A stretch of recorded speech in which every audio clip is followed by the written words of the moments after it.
Hello friends.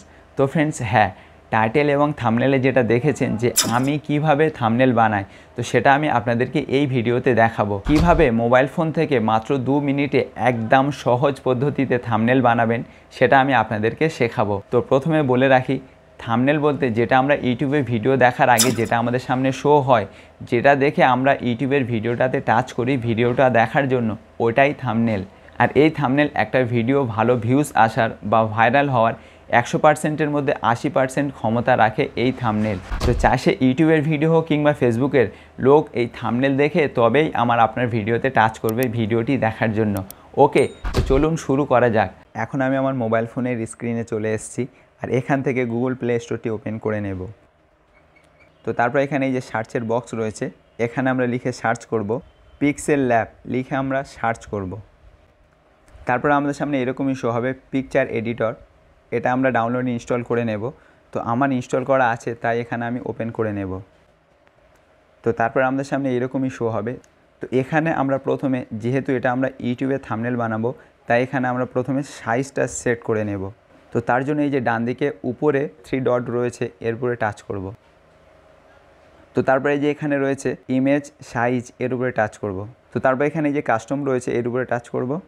তারপরে এখানে এই যে ইউটিউব থাম্বনেল আছে, এর উপরে টাচ করব এবং ওকে করে দেব। তো তারপর আমাদের সামনে এরকমই শো হয়ে যাবে। তো এটা হচ্ছে ইউটিউব থাম্বনেলের সাইজ।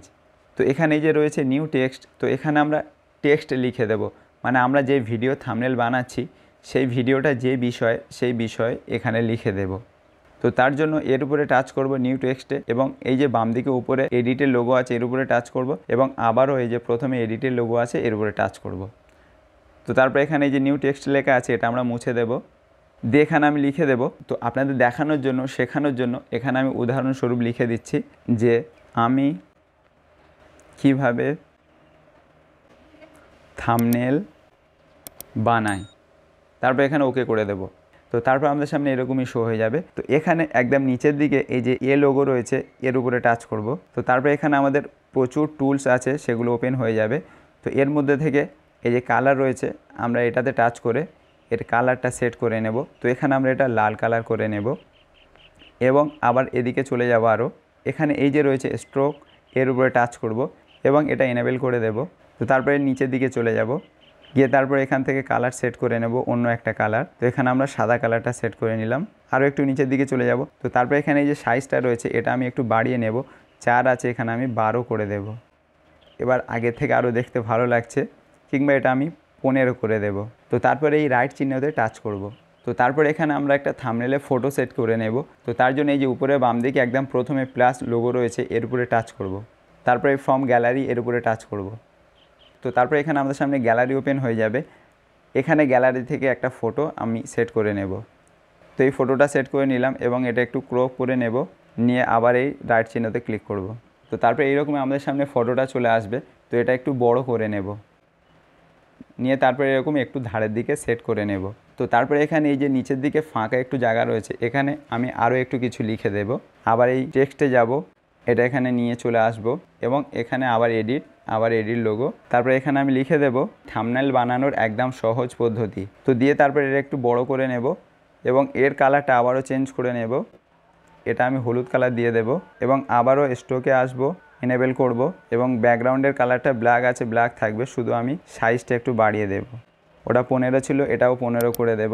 তারপর আবার রাইট চিহ্নতে টাচ করব। তো আবার এখানে এই যে ফাঁকা জায়গাটুকু আছে, এখানে আমি আরও একটু কিছু লিখে দিতে চাই। তো এখানে আমি আবার ইংরাজি থেকে লিখে দিয়েছি হাউ আই মেক থাম্বনেল, দিয়ে এটা এখানে সেট করে দেবো এই নিচের দিকে ল্যাপটপের নিচে। তো ওকে, তো মাত্র এই একদম খুব কম সময়ে একটা কত সুন্দর থাম্বনেল আমি বানিয়ে ফেললাম। তো আপনারা এর থেকে আরও ভালো থাম্বনেল বানাতে পারবেন যদি এখানে আরও একটু সময় দেন। তো এটা আমি আপনাদেরকে দেখানোর জন্য, জাস্ট শেখানোর জন্য আমি একদম শর্ট টাইমে মোটামুটি আপনাদেরকে বুঝিয়ে দিলাম যে থাম্বনেল কিভাবে বানাতে হয়, কিভাবে বানাবেন, কিভাবে কালার চেঞ্জ করবেন, কিভাবে কি করবেন, সেটা দেখানোর জন্য আমি মোটামুটি আপনাদেরকে একটু দেখিয়ে দিলাম। তো এবার এটা সেভ করার জন্য এই যে একদম উপরে প্লাস লোগো রয়েছে এবং তার পাশে সেভ করার লোগো রয়েছে, এর উপরে টাচ করব এবং এই যে প্রথমে রয়েছে সেভ অ্যাজ প্রজেক্ট, এটা আমরা সেভ করে নেব। তো এই প্রজেক্টটার একটা নাম দিয়ে দেব হাউ আই মেক থাম্বনেল। তো এই প্রজেক্টের নাম দিয়ে দিলাম হাউ আই মেক থাম্বনেল, দিয়ে ওকে করে দেব। মানে এই প্রজেক্টটা আমি সেভ করে রাখলাম। এই থাম্বনেলের পরে যদি আবারও আমার কিছু চেঞ্জ করার হয় তাহলে আর প্রথম থেকে করতে হবে না, এরপর থেকে আমি করতে পারবো। ওই জন্য প্রজেক্টটা আমি সেভ করে রাখলাম এবং এটা গ্যালারিতে সেভ করার জন্য আবার ওই প্লাস লোগোর পাশে সেভ লোগোতে চলে যাব এবং এই নিচে যে রয়েছে সেভ অ্যাজ ইমেজ এর উপরে টাচ করব এবং এখানে এই যে রয়েছে সেভ টু গ্যালারি এর উপরে টাচ করব এবং ইমেজ সেভ, মানে এই থাম্বনেলটা আমাদের গ্যালারিতে সেভ হয়ে গেছে। তো এখানে গ্যালারিতে গিয়ে দেখা পাচ্ছি সেই থাম্বনেলটা আমাদের ইমেজ হয়ে মানে ফটো হয়ে আমাদের গ্যালারিতে চলে এসছে। তো এটা আমি একদম শর্ট টাইমে আপনাদের শেখানোর জন্য দেখালাম। আপনারা যদি এখানে আরও একটু সময় দেন তাহলে আরও ভালো অ্যাট্রাকটিভ থাম্বনেল আপনারা বানাতে পারবেন। তো ওকে, তো আপনাদের যদি আরও কিছু জানার থাকে তাহলে ভিডিওর নিচে আমাকে কমেন্ট করুন। তো ভিডিওটি দেখার জন্য অসংখ্য ধন্যবাদ। দেখা হচ্ছে আবার পরের ভিডিওতে।